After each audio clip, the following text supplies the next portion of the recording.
The man standing at the front of the classroom had trained 300 police officers over 8 years. 6'2", 240 pounds, built like a linebacker. His name was Sergeant Robert "Bull" Harrigan, and at the Los Angeles Police Academy, his reputation was legendary. Toughest defensive tactics instructor in California, former Marine Corps drill instructor, and a man who believed real street fighting had nothing to do with martial arts. Los Angeles, California, LAPD Academy, Elysian Park, March 15, 1972. Tuesday morning, 9 a.m. The defensive tactics classroom sat in the oldest building on the academy grounds. Concrete floors, high windows, walls lined with training equipment. Heavy bags hung from ceiling chains. Grappling mats covered half the floor space. The room smelled like decades of sweat, determination, and the institutional cleaner used on everything. 42 police cadets sat in folding chairs arranged in a semicircle. All men. This was 1972, before women were regularly admitted to patrol divisions. They ranged from 21 to 35 years old. Some were military veterans, others came straight from college. All were 3 months into their 6-month training program. Sergeant Harrigan stood before them in his training uniform, navy blue pants, gray LAPD t-shirt stretched tight across his chest and shoulders. At 47, he looked like he could still play professional football. His hands were scarred from decades of training, fighting, and breaking up real altercations on the street before becoming an instructor. "Gentlemen," his voice filled the room, trained projection, command presence. "Today we're discussing the reality of physical confrontations. Not what you see in movies, not what you read in books. Real street encounters with real criminals who want to hurt you." The cadets sat at attention. Harrigan was intimidating even when calm. When he was teaching, he was an elemental force. "I've been a cop for 19 years, Marine before that. I've been in more fights than most of you will see in your entire careers combined, and I'm going to tell you something important." He paused for effect. "Martial arts don't work." A ripple of surprise went through some cadets. One raised his hand. "Sergeant, what about judo? The department teaches—" "Judo has some useful throws, some grappling. That's different. I'm talking about karate, kung fu, all this Eastern mysticism garbage that's been flooding California lately." Harrigan's tone carried contempt. "Fancy kicks, kata, breaking boards, none of that stops a 250-pound drunk who wants to kill you." Another cadet spoke up. "But sir, I've heard there are some legitimate—" "Legitimate?" Harrigan cut him off. "You know what's legitimate? Size, strength, aggression. When you're rolling around in an alley with someone high on PCP, your black belt doesn't mean shit. What matters is whether you're bigger, meaner, and willing to do what's necessary to survive." He walked to the heavy bag, hit it with a straight punch. The bag swung heavily. "This is real power, not standing on one leg doing crane poses, not bowing to your sensei. Real physical force applied to real problems." What Sergeant Robert Harrigan didn't know was that the LAPD had invited a special guest that morning, and his entire worldview was about to be challenged. The classroom door opened. Lieutenant Mike Stone entered, followed by a man in his early 30s, average height, lean build, wearing simple training clothes. Nothing intimidating about his appearance. He looked like he might teach high school physical education, not martial arts. Harrigan's expression soured immediately. "Lieutenant, we're in the middle of instruction." "I know, Bull. That's why I'm here. I want you to meet someone. This is Chuck Norris. He's a martial arts instructor from Torrance, 6-time world karate champion. The department is considering adding some of his techniques to our defensive tactics curriculum." Harrigan's jaw tightened. "Lieutenant, with respect, we already have a comprehensive defensive tactics program. We don't need—" The chief wants us to evaluate modern approaches. Chuck's offered to demonstrate. I think your cadets should see it." Lieutenant Stone's tone made it clear this wasn't a request. Harrigan looked at Chuck, sized him up. Maybe 175 pounds, no obvious muscle mass. Probably never been in a real fight, just another tournament guy who looked good in controlled environments but would crumble on the street. "Fine," Harrigan's voice was flat. "Demonstrate." Chuck nodded respectfully. "Thank you for the opportunity, Sergeant. Save the courtesy. You're here to show these cadets why martial arts work in real situations, so show us. But I'm going to give you real scenarios, street scenarios, not tournament rules." "That's fine?" "Good." Harrigan gestured to a large cadet in the front row. "Martinez, you're 6'3", 220. Stand up." Martinez stood. Former college football player. Strong, athletic. "Martinez, you're a suspect resisting arrest. Our martial arts expert here is trying to control you. No rules. Just do what a real suspect would do. Fight back. Try to escape. Everyone understand?" The cadets leaned forward. This was getting interesting. Chuck stood calmly in the center of the mat. Martinez approached, uncertain. He'd been taught to respect instructors, but Harrigan had just told him to fight. "Go ahead, Martinez. Really try. He needs to show us this works." Martinez reached out to grab Chuck's shirt, the way suspects typically initiated contact. His hands were large, powerful. Chuck's hands moved, not fast enough to blur, just efficient. They touched Martinez's wrists, applied pressure. Suddenly, Martinez's grip weakened involuntarily. Chuck stepped to the side, controlled Martinez's arm, and guided the big cadet face first toward the mat. Gently, no injury, but complete control. Martinez was on the ground in 3 seconds. The cadets murmured. Harrigan's expression darkened. "Lucky. Martinez wasn't really trying. Let's try again. Martinez, this time commit. Real resistance." They reset. This time Martinez grabbed aggressively and pulled, trying to use his size advantage. Chuck moved with the pull, not resisting the force, using it. His foot swept Martinez's ankle. Physics and timing. The big cadet went down harder this time, genuinely surprised. "Again," Harrigan commanded. They went again. Same result. Martinez on the ground, Chuck standing, balanced, controlled. Harrigan's face was reddening. "All right, different scenario. Collins, Thompson, both of you, 2-on-1, suspects trying to overwhelm an officer." 2 cadets stood, both over 200 pounds, both looking nervous.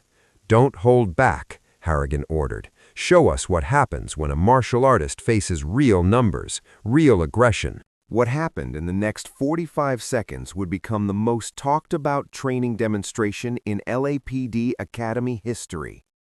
Collins and Thompson approached from different angles. Classic 2-on-1 attack. One would grab, the other would strike. Overwhelming force. Collins reached for Chuck's left arm. Thompson moved in from the right, throwing a punch. Textbook coordination. Chuck's body turned, minimal movement. Collins' grab found air as Chuck angled away. Thompson's punch traveled past Chuck's shoulder. Chuck had moved inside the arc where the punch had no power. Before either cadet could adjust, Chuck's hands were moving. His left hand redirected Collins' second grab attempt, pulling the cadet off balance. His right hand touched Thompson's extended arm, guiding it past. Suddenly, both cadets were stumbling into each other. Chuck stepped out of the way. They recovered, tried again, more aggressive this time. Collins threw a punch. Thompson attempted a tackle, 2-pronged attack. Chuck sidestepped Collins's punch, used the motion to position himself. Thompson's tackle met Chuck's leg, a quick sweep that used Thompson's own momentum. Thompson went down. Collins, seeing his partner fall, hesitated for a fraction of a second. Chuck's hand was already touching his elbow, guiding, redirecting.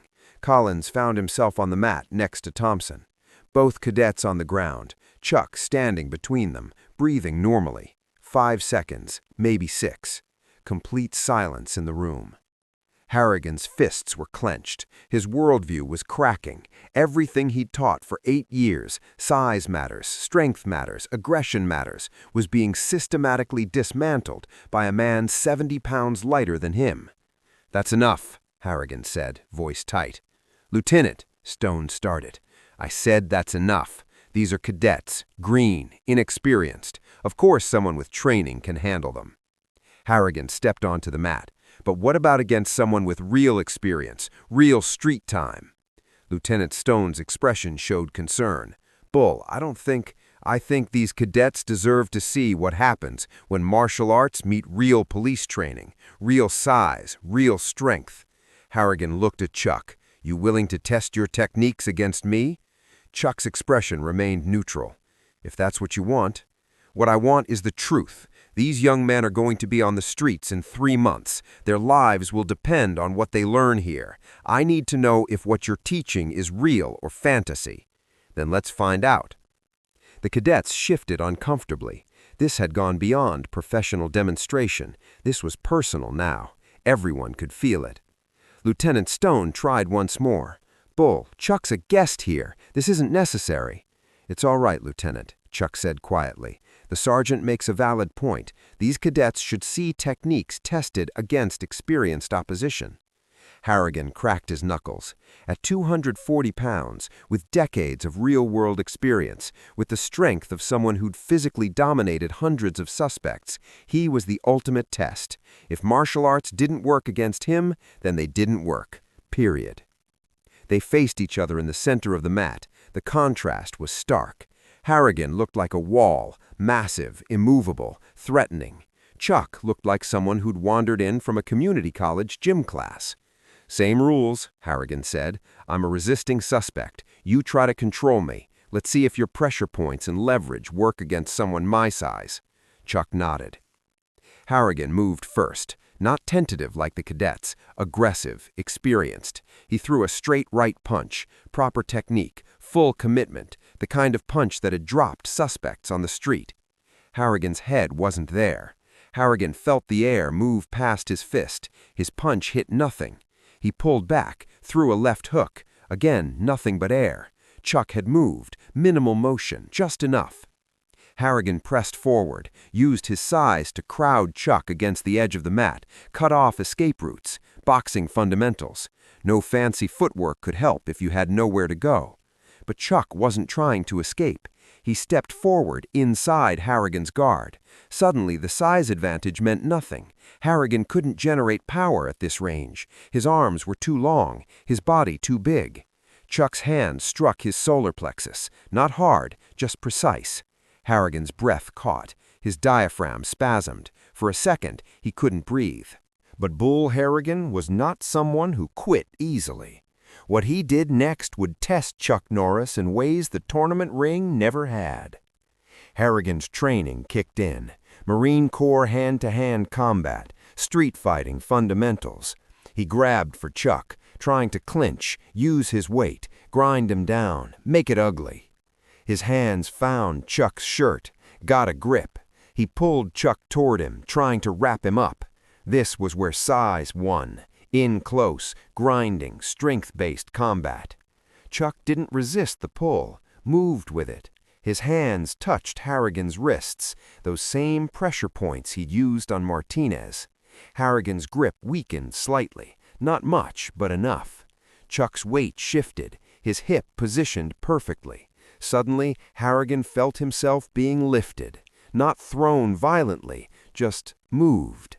He hit the mat, not hard, controlled, but undeniably down. The cadets gasped. Harrigan's face went scarlet. He'd just been taken down by someone 70 pounds lighter in front of his entire class. His authority, his expertise, his entire identity challenged in one moment. He stood up quickly. Again. Chuck raised his hand slightly. "Sergeant, I think we've made the point." "I said again." Harrigan's voice was dangerous now. "That was one technique, one lucky moment. We're not done." Lieutenant Stone stepped forward. "Bull, that's enough. You made your test. Chuck demonstrated. Stay out of this, Lieutenant." Harrigan didn't look away from Chuck. One more round, but this time, no holding back. You said you wanted to show these cadets real techniques? Show them. Stop pulling your punches. Stop being gentle. Let's see what really happens when martial arts meet real aggression. Chuck's expression shifted slightly. Still calm, but something else in his eyes now. Recognition. This man wasn't going to stop until he'd proven something to himself, and that made the situation dangerous. Sergeant, I don't want to hurt you. You won't. I'm giving you permission to try. Come at me with your best. Let's settle this. The room was electric with tension. 42 cadets watching their legendary instructor challenge a guest. A personal battle masked as professional evaluation.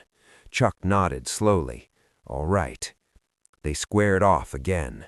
But this time, Harrigan abandoned technique, abandoned training. He simply charged, raw aggression, raw power, raw determination to prove this smaller man wasn't as good as he appeared. Chuck moved, not away, toward. Harrigan's charge met resistance in a way he didn't expect. Chuck's shoulder drove into his midsection, precisely placed, perfectly timed. Harrigan's momentum was redirected. His legs swept. He was airborne for a moment. Then he hit the mat, hard this time. The impact knocked the wind out of him. He lay there, stunned, not from pain, from disbelief. Chuck stood above him, hand extended, offering to help him up. Harrigan stared at that hand, everything it represented, humility, respect, competence he didn't possess, a complete invalidation of everything he'd believed about fighting. But what happened in the next 5 minutes would reveal something neither man expected and change the LAPD's training program forever. Harrigan didn't take the hand. He rolled over, pushed himself up slowly. His back ached. His pride ached worse. He stood, breathing hard, facing Chuck. The cadets waited. Would Harrigan attack again? Would he throw Chuck out? Would he admit defeat? Harrigan looked at his cadets, young men who trusted him, who needed him to teach them how to survive on the streets, who deserved the truth, not his ego. "How did you do that?" His voice was hoarse. Chuck lowered his hand. "Which part?" "All of it. You're smaller, lighter. I had every advantage. How?" "Because you were fighting with emotion, with pride. I was responding with technique, with understanding." "Understanding what?" "How bodies work, where balance comes from, how to use force efficiently. You charged with all your strength. I redirected that strength, used it against you. Your power became my power." Harrigan shook his head. "I've been teaching for 8 years, trained 300 officers, and I've been teaching them wrong." "Not wrong, incomplete. What you teach, strength, aggression, determination, those matter, but they're not enough by themselves." Lieutenant Stone spoke up. "Bull, this is why the chief wants us to evaluate—" "The chief is right," Harrigan cut him off. He looked at Chuck. "I owe you an apology. I came into this with prejudice, assumption. I disrespected your art before understanding it. You were protecting your students. That's admirable. No, I was protecting my ego. There's a difference." Harrigan turned to his cadets. "Gentlemen, what you just witnessed, that's what real skill looks like. Not size, not strength, understanding, control, efficiency. Everything I just told you about martial arts being useless, I was wrong." The cadets sat in stunned silence. Bull Harrigan never admitted being wrong, ever. "Mr. Norris, I'd like to ask you something." "Go ahead." "Would you consider teaching here? Not replacing what we do, adding to it, showing these officers, showing me what we're missing?" Chuck looked at Lieutenant Stone.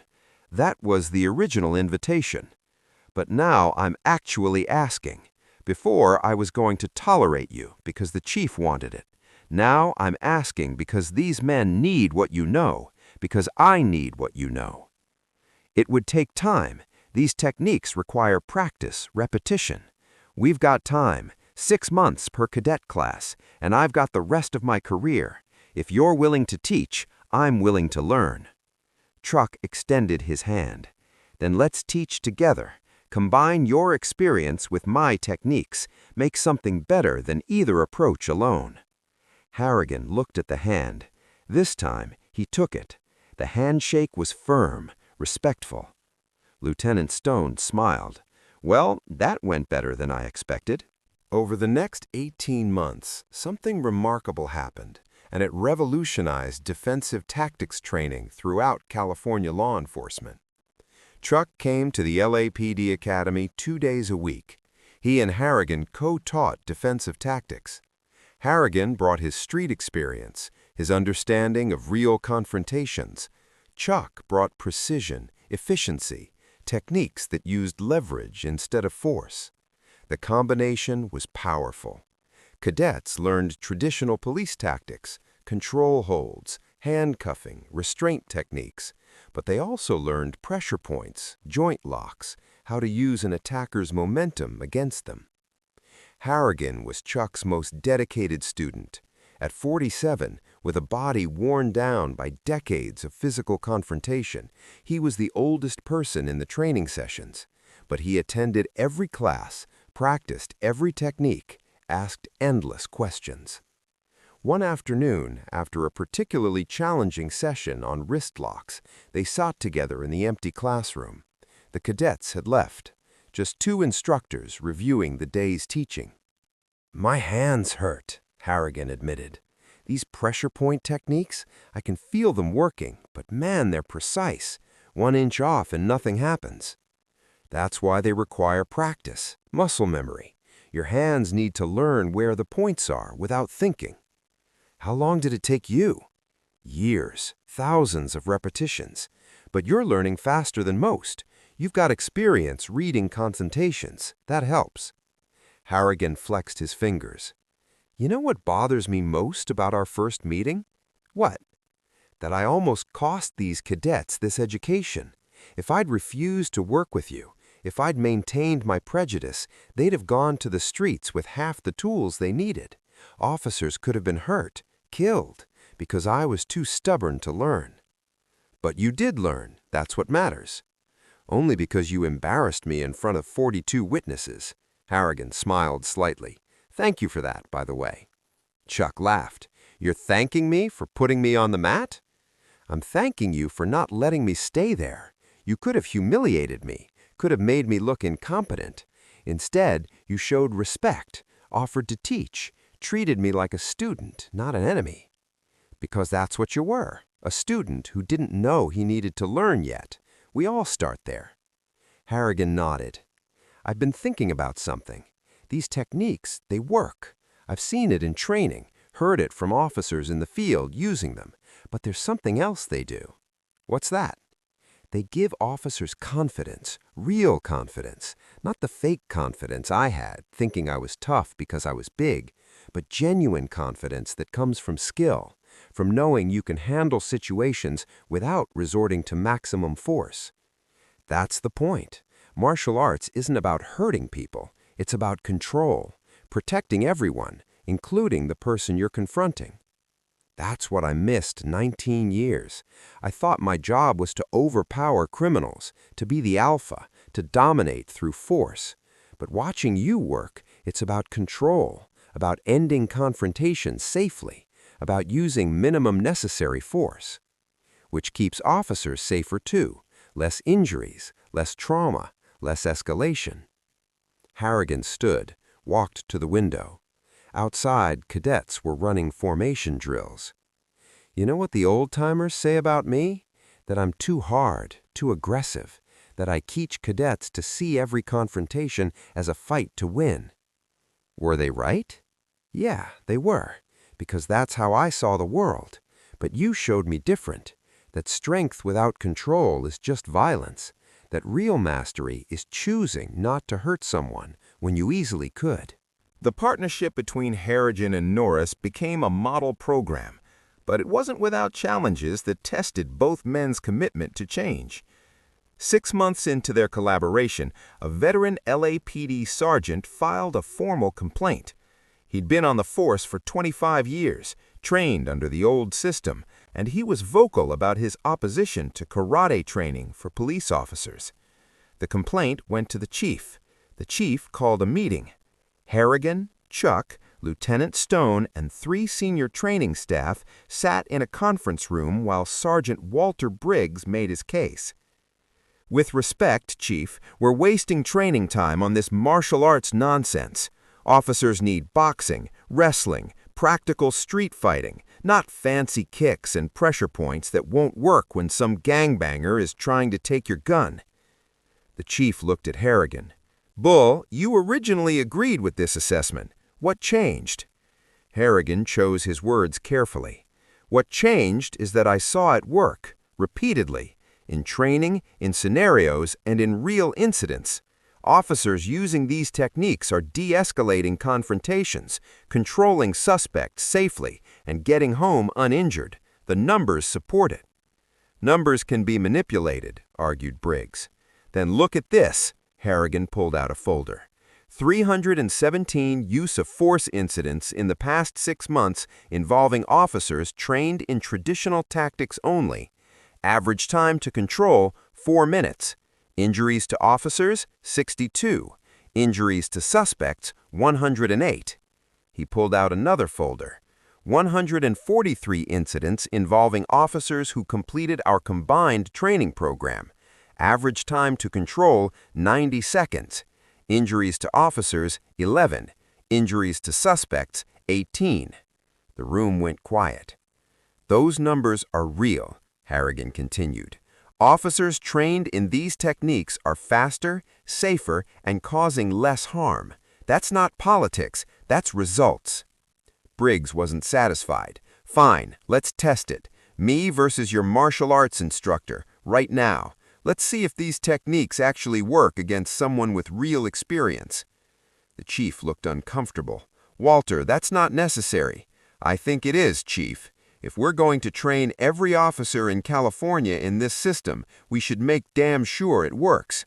I've got 30 years' experience. I'm willing to put it to the test." Chuck spoke for the first time.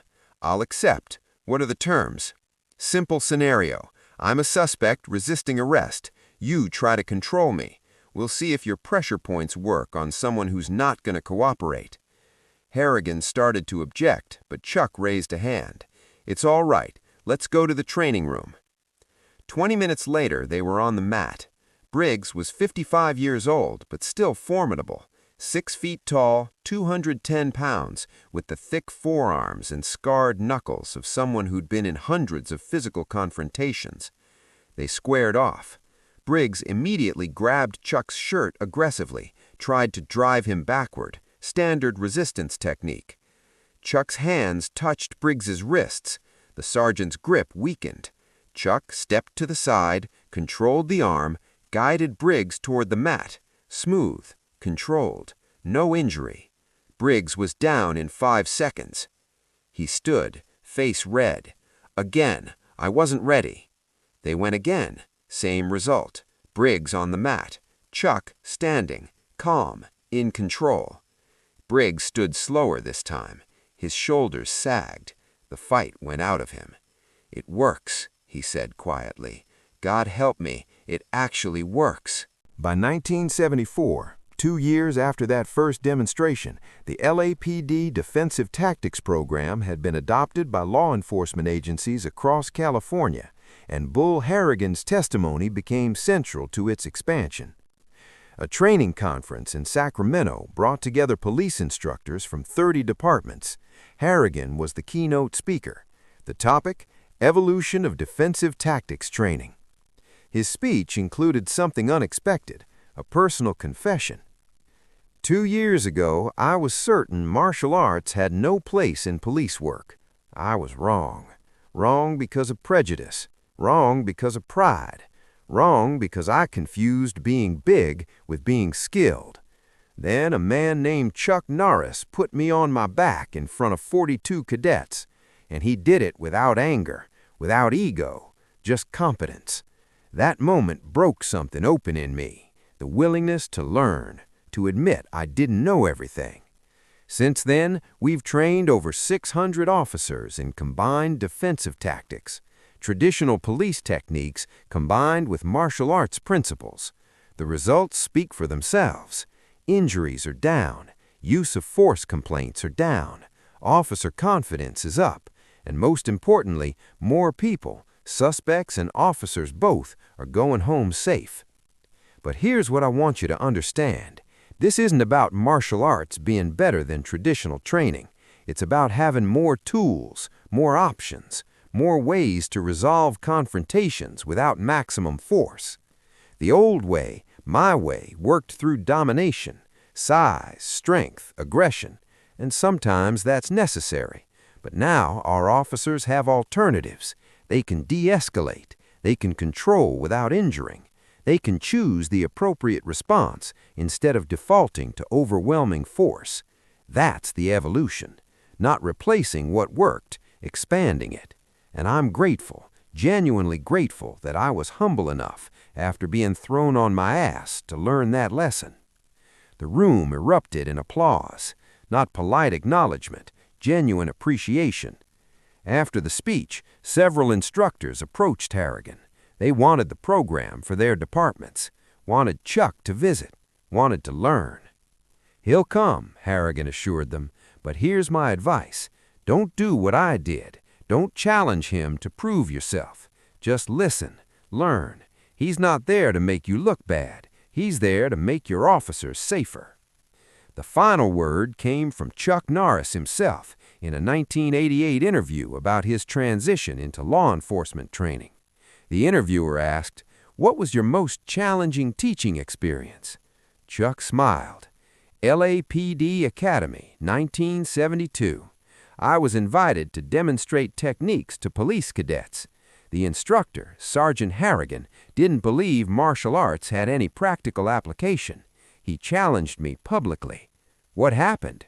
I showed him what was possible, put him down a couple times, not to embarrass him, just to demonstrate the techniques worked. And to his credit, he didn't react with anger. He reacted with curiosity, asked me to teach, became one of my best students." Did you stay involved with police training? For years. Harrigan and I developed a combined program that's now used throughout California. Traditional police tactics integrated with martial arts principles. Best of both worlds. What did you learn from that experience? Chuck thought for a moment. That the hardest person to teach is someone who thinks they already know everything. Bull Harrigan was that person. 47 years old. Decades of experience, strong reputation, absolute certainty that his way was right. But when confronted with evidence that challenged his beliefs, he made a choice. He could protect his ego, or he could learn. He chose learning. That takes more courage than any physical confrontation. And he became a better instructor because of it. His students became safer officers. That rippled out to entire communities. All because one man was willing to admit he was wrong and ask for help. What's your relationship now? Friends, partners. We still consult on training programs together.